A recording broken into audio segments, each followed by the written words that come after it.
अस्सलाम वालेकुम। हम इस वक्त मिसिस तारा राना के क्लिनिक अमीर मिल्लत सनावा में मौजूद हैं, जो बहुत अरसा माह कोरोना वायरस के मर्ज में मुब्तला थी।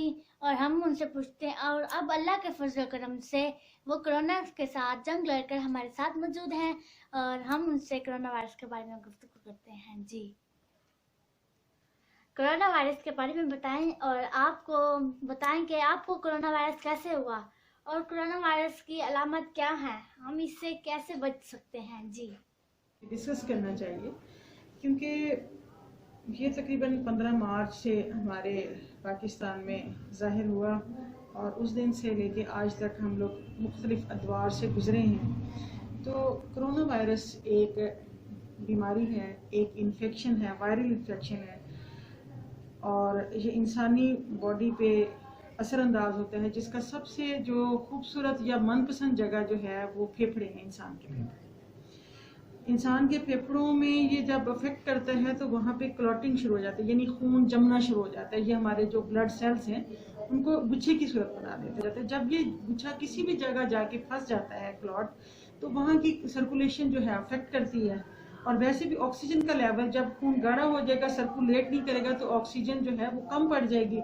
ऑक्सीजन, जैसा कि आपको पता है कि इंसान की जिंदगी, सांस ऑक्सीजन के साथ आता है। जिस्म में ऑक्सीजन की कमी होती है तो इंसान का स्टेमिना, इंसान की यादाश्त जो कम होना शुरू हो जाती है, जिसके नतीजे में वो अपनी इम्यूनिटी भी कम करना शुरू कर देता है। यानी पूरा सिस्टम डैमेज हो जाता है, बॉडी के एक एक निज़ाम पे इफेक्ट करता है। इसी वजह से लोगों को इसकी समझ नहीं आती, क्या हुआ जी, फलां गया था तो उसको भी कोरोना पॉजिटिव कर दिया, फलां गया था उसको भी कोरोना पॉजिटिव कर दिया।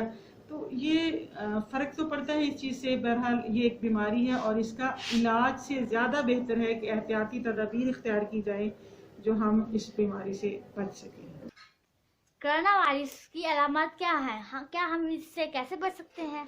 कि जब हम इसका टेस्ट करवाएंगे, लेकिन सेकंड जो ये है कि सबसे पहले पेशेंट को हाई ग्रेड यानी तेज़ बुखार होता है। तेज़ बुखार के साथ सर दर्द और जिस्म का दर्द, शदीद किस्म का दर्द होता है जो नाकाबिले बयान होता है कि जो भी आप टैबलेट ले लें तो वो 2 घंटे के लिए असरअंदाज होती है। उसके बाद दोबारा से बुखार भी वापस आ जाता है और उसके साथ साथ वो दर्द भी वापस आ जाता है। दूसरा, उसके सूंघने की और उसके चखने की जो सलाहियत है, यानी चीज़ों में बेजायका महसूस होने लगती हैं कि जो भी खाने को बनवाया लेकिन पता चला कि नहीं खाने को जी जा रहा, जायका अच्छा नहीं लग रहा, तो उसका खाना और सेकेंडली बल्कि निगलना तक भी, उस पर भी असरअंदाज होता है कि आप कोशिश के बावजूद भी चीज़ें निगली नहीं जा रही होती। सूंघने में भी फील होता है और उसके अलावा जाहिर सी बात है कि पेट में भी डिस्टर्बेंस होती है, पेट खराब, यानी कभी उसे समझ नहीं लग रही होती कि कभी मोशन है और कभी उसके पेट में दर्द है। मतलब सारी चीज़ें जो हैं उसकी नॉर्मल से हट जाती हैं, चेंज हो जाती हैं। कोरोना वायरस और इन्फ्लुएंजा वायरस में क्या फ़र्क है? कि ये है ना कि है तो इन्फ्लुएंजा भी एक वायरल इन्फेक्शन होता है जो आम तौर पे सर्दियों के मौसम में पाया जाता है और उसमें ये होता है अलामत कि नाक बहती है, आंखों से पानी आता है, खांसी है, गले का मसला हो जाता है, ये नज़ला है। तो इसी से मिलती जुलती अलामत होती है। लेकिन इसका जो कोरोना का बुखार है वो हाई किस्म का होता है, ज़्यादा तेज़ बुखार होता है कोरोना में और इंटरमिटेंट होता है, यानी कभी चढ़ जाता है कभी उतर जाता है। इंसान अगर 12 घंटे में सोच रहा है कि मैं ठीक हो गया हूँ, तो अगले 12 घंटे में फिर उसको इस तरह का अटैक होता है बुखार के कि वो बेबस हो जाता है इंसान। लेकिन जो इन्फ्लुएंजा है इसका एक ड्यूरेशन पीरियड है कि ये स्लोली आहिस्ता आहिस्ता ऊपर की तरफ जाता है, फिर अपने 3 दिन का टाइम पूरा होकर आहिस्ता आहिस्ता कम होना शुरू हो जाता है, लेकिन इसका ड्यूरेशन जो है वो ज्यादा। अगर आपको हमारी वीडियो अच्छी लग रही है तो लाइक करें, सब्सक्राइब करें, कमेंट्स करें और ज़्यादा से ज़्यादा देखें, क्योंकि ये कोरोना वायरस के मुतल्लिक है और आप इसको देखकर कोरोना वायरस से बच सकते हैं। जी, और हमारी गुफ्तगू जारी रहेगी और आप सुनते रहिएगा। कोरोना वायरस और टाइफाइड में क्या फ़र्क है, क्योंकि इन दोनों की अलामत तो एक जैसी हैं और हमें कैसे पता चलेगा कि ये मर्ज कोरोना वायरस में मुब्तला है? मुमासलत है इनकी अलामत में। मतलब इसका मजीद कंफर्मेशन के लिए, यानी सबसे पहले तो जिस बंदे को मेरे ख्याल में बुखार या इस तरह के अलामत जाहिर हों तो वो अपने आप को आइसोलेट कर ले, क्वारंटाइन कर ले, कमरे में सेपरेट, यानी पक्का होने के इंतजार ना करे। अगर वो उसने आम नज़ला जुकाम में भी हम वैसे कहते हैं कि आप, और सुन्नत रसूल भी है कि आपको खांसी या छींक आए तो आप अपने मुंह के सामने हाथ रखें। ये आका सल्लल्लाहु अलैहि वसल्लम ने बहुत पहले हमें बता दिया। तो सेकंड अब ये है कि हमें हमारी मेडिकल साइंस ने भी वो साबित कर दिया कि आप मुंह के सामने हाथ रखें, आपको खांसी आती है, छींक आती है। तो जैसे ही हमें इस पीरियड के दौरान, जबकि हम एक पैनिक दौर से गुजर रहे हैं, तो हमें सबसे, जब भी कोई इस तरह का मसला हो तो हमें सेपरेट हो जाना चाहिए, अपने एहतियात करें। उसके बाद अगर मुमकिनात हो तो अपना टेस्ट करवाया जाए, अदरवाइज कुछ दिन के लिए अपने आप को ऑब्जर्वेशन में रखा जाए कि मेरी कंडीशन किस तरह की हो रही है। तो फिर उसके बाद अपना जो कंसल्टेंट डॉक्टर्स हैं, यानी खुद हम इसका कोई इलाज नहीं कर सकते, उसमें भी अपने अच्छे डॉक्टर से कोशिश करें कि टेलीफोनिकली उनसे रब्ता कर लें जिनसे हम बात कर सकते हैं, ताकि वहां पे भी जाके अगर खुदा न खास्ता अगर नहीं है तो वहां से लेके आ सकते हैं, और अगर है हमें तो हम वहां छोड़ आएंगे अपना कोरोना। तो इसलिए सेपरेट रहना जो है ना वो बहुत जरूरी है। वायरस के बारे में हमें कुछ एहतियाती तदबीर बताएं कि हम भी ऐसे एहतियाती तदबीर अपनाएं और कोरोना वायरस के मर्ज से बच सकें। सोशल डिस्टेंस यानी फासला रखना चाहिए। फासला भी क्या है कि हम तो बिल्कुल, मैं जाहिर सी बात इसी इलाके में रहती हूँ कि हैंड शेक भी हो रहा है, अभी तक भी हो रहा है जो नहीं होना चाहिए, बगलगीर भी हो रहे हैं, शादियां भी हो रही हैं, सब कुछ हो रहा है। तो ये भी एक कायनात का निज़ाम है, सब चीज़ें होनी है, हम किसी चीज़ को रोक नहीं सकते, लेकिन हम इतना कर सकते हैं कि थोड़ा डिस्टेंस कर लें आपस में। मुलाकात के लिए भी अस्सलामु अलैकुम व रहमतुल्लाहि व बरकातहू, ये गले मिलने से बहुत बेहतर सलामती है। तो इसी तरह से हमें बैठते वक्त भी, अब जैसे मेरा क्लिनिक है तो लोग आ जाते हैं, अब हम एक पेशेंट को एक उस पर बिठाते हैं तो दूसरे पेशेंट को दूसरे बेंच पे बिठाते हैं। अगर उससे ज़्यादा हो जाए तो फिर पेशेंट्स को वार्ड्स में सेपरेट अलग-अलग बेड्स पे डाल देते हैं कि आते सार, यानी उन्हें कहते हैं कि बाहर से आए तो पहले साबुन से अपने हाथ साफ करें, धोएं वाश बेसिन पे, फिर सैनिटाइजर है, तीसरे नंबर पे ये मास्क पहन के आए। लेकिन अब लोग मास्क पहन के घर से भी आ रहे हैं, लेकिन हमारे पास आने से पहले भी हम कोशिश करते हैं कि उनको मास्क। क्या कोरोना वायरस का घर में इलाज मुमकिन है और उसकी कितनी किस्में होती हैं कोरोना वायरस की? अगर घरेलू टोटके हैं कोरोना वायरस के बारे में तो वो भी हमें बताएं। अभी जो पहली 2 स्टेजेस है ना कि मामूली सा है, शदीद की 3 किस्में है ना, बल्कि 3 से भी मैं तो कहूँगी 4 किस्में होंगी कि मामूली और जो दरमियाने दर्जे का है आप इसे घर पे ही प्रिवेंट कर सकते हैं। आइसोलेट हो जाएं अलग कमरे में, अपनी रूटीन को सही करें, शांदा वगैरह जैसे कहवा लेते हैं अदरक का और अपना उसका सना मक्खी का, वो ले लें। अगर गला ख़राब है तो उसके लिए अजिथ्रोमाइसिन इन्होंने डॉक्टर्स ने रिकमेंड की है, उसकी डोज वज़न के हिसाब से वो ली जाती है।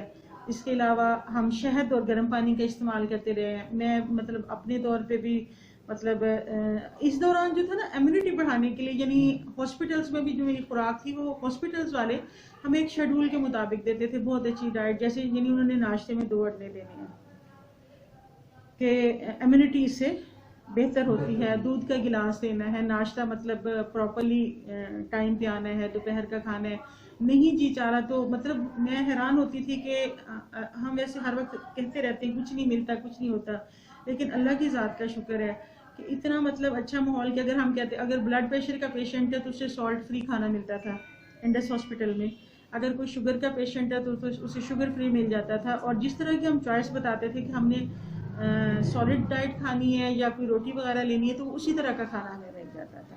तो इसी तरह अपने खाने का, यानी खाना छोड़ना नहीं है, खाना खाना है, खुश रहना है, अल्लाह से होप लगानी है। और सेकेंडली जो बहुत इम्पॉर्टेंट चीज़ है वो दुआएं नवाफिल और सूरत रहमान की तलावत है, या सूरत रहमान को सुबह शाम सुनना है। मतलब जो पढ़ सकते हैं वो पढ़ें, वरना सुन लें हैंड फ्री लगा के, तो अल्लाह ताला बहुत जल्द, यानी इंसान के अंदर होप जो है, जो बंदा खुश रहता है, उम्मीद रखता है अल्लाह ताला से, तो वो बहुत जल्द कवर आ। अगर आपको हमारी वीडियो अच्छी लग रही है तो लाइक करें, सब्सक्राइब करें, कमेंट्स करें और ज़्यादा से ज़्यादा देखें, क्योंकि ये कोरोना वायरस के मुतल्लिक है और आप इसको देखकर कोरोना वायरस से बच सकते हैं जी। और हमारी गुफ्तगू जारी रहेगी और आप सुनते रहिएगा। जब आप कोरोना वायरस में मुब्तला हुई तो आपको कैसे पता चला कि मैं कोरोना वायरस के मर्ज में मुब्तला हूँ? मेरा कभी दिल मानता था कि मुझे कोरोना है और कभी नहीं मानता था। तो मैं रमज़ान शरीफ भी स्टार्ट हो चुका था, रमज़ान स्टार्ट ही था जब मेरा इंट्रैक्शन हुआ पेशेंट के साथ। और जब मैंने उसको यानी दवाई दी, उसे मास्क पहना दिया, इंजेक्शन लगाया उसे, वो प्रेग्नेंट थी कोई 7-8 माह की। तो उसकी जब हिस्ट्री ली तो उसने बताया कि घर में किसी और को खांसी है। तो उस खातून ने मुझे कहा कि खांसी तो है बाजी। तो मैंने कहा उसका इलाज कौन से डॉक्टर साहब से हो रहा? तो वो कहते उसका इलाज डॉक्टर साहब से नहीं हो रहा, बल्कि वो इंडस में दाखिल है। तो अब जाहिर सी बात है कि एक वक्त था, वो शायद मई था, तो उस वक्त कुछ कर नहीं, इतना ज़्यादा अरूज भी नहीं था। अभी लोग शक की हालत में थे कि कोरोना है या नहीं। तो हमने भी खैर उसे कहा कि आप भी उधर चले जाएं जहां आपके हस्बैंड हैं, कि उन्हीं से कहें कि वो आपका ट्रीटमेंट करेंगे, हम कोरोना के बारे में ज़्यादा नहीं जानते और ना किसी को कन्फर्म कह सकता है। तो वो दिन गुजरते रहे। इस बात में मेरा ख्याल कोई 14 डेज लग गए मेरे सिम्टम्स अपीयर होने में। 14 डेज का टाइम मुझे लगा। और उसके बाद फिर जाहिर सी बात है कि मुझे फीवर ऐसा था, पहले मुझे ये समझ आती थी कि शायद मे भी थकावट है, तो ठीक हो जाएगा। देन रमज़ान शरीफ का तीसरा अशरा शुरू हो गया, तो मैंने सोचा कि इत्तिकाफ में बैठ जाती हूँ तो रेस्ट करूँगी तो प्रॉपरली ठीक हो जाऊँगी। तो 20वें रोज़े को इत्तिकाफ स्टार्ट भी कर लिया। बट 22वें 23वें रोज़े को जुमा था पहला रमज़ान शरीफ का आखिरी अशरे का। तो बहुत यानी बुरी कंडीशन हुई कि मुझे अपने हस्बैंड को कॉल करना पड़ा कि मैं इसे कंटिन्यू नहीं कर पा रही, तो आप मुफ्ती साहब से इसके बारे में मालूमात लें। तो बट फिर हम डॉक्टर आतिफ साहब के पास गए, तो उन्होंने मेरे एक्सरे करवाए, लेकिन मुझे क्लियर नहीं किया। मतलब उन्होंने मेडिसिन मुझे दी, एक्सरे इफेक्ट था, उन्होंने मुझे नमूनिया डायग्नोज किया। लेकिन बट 5 डेज मेडिसिन खाने के बावजूद भी मेरी कंडीशंस बेहतर नहीं हुई, थोड़ा डाउन होगी। और मुझे फील होना शुरू हो गया कि कुछ इफेक्ट्स हैं लंग्स पे ना, गले के साथ साथ सांस लेने में दिक्कत हो रही है। तो फिर हम डॉक्टर हसन साहब के पास किया, तो उन्होंने मतलब जाहिर सी बात ये दिन भी 5 दिन और गुजर गए हुए थे, तो उन्होंने फौरी मुझे कोविड-19 के टेस्ट के लिए एडवाइस किया। मैं फिर उस वक्त तो इधर जब कोरोना वायरस मर्ज बढ़ता है इंसान में, वाकई सांस लेने में दुश्वारी पेश होती है। लेने की दुश्वारी उस वक्त पैदा होती है ना जब आपके लंग्स मुतासर होते हैं और ऑक्सीजन का फ्लो कम हो जाता है, उस वक्त होती है। यानी अर्ली उसमें जो पहले 5 डेज हैं या पहले 7 डेज है, उसमें इतना जल्दी नहीं होता। और फिर हर बंदे का ये कि उसका अटैक किस तरह का है, माइनर है या सीवियर किस्म का है। अब जो अल्लाह रहम करे सीवियर में जाते हैं वो वेंटिलेटर्स पे चले जाते हैं। तो जो उससे माइनर में है, घर में ठीक, जो बिल्कुल अर्ली स्टेज पे है, वो घर में ठीक हो जाते हैं क्वारंटाइन करने से। बहुत सारे लोगों को घर में रखा जाता है। एहतियात करें, सेपरेट रूम में अपना रहें, अपना वॉशरूम हर चीज़ यानी सैनिटाइज़र यूज़ करें। और ये जो है ब्लीच हमारे पास होता है, इसका सोल्यूशन बना के यानी हर चीज़ को आप स्प्रे से क्लियर कर देते हैं, तो ये इस वायरस को मारने में इफेक्टिव है। ये अभी हमारा चैनल सब्सक्राइब करें और इसके साथ साथ इस बेल आइकन को भी दबा दीजिए।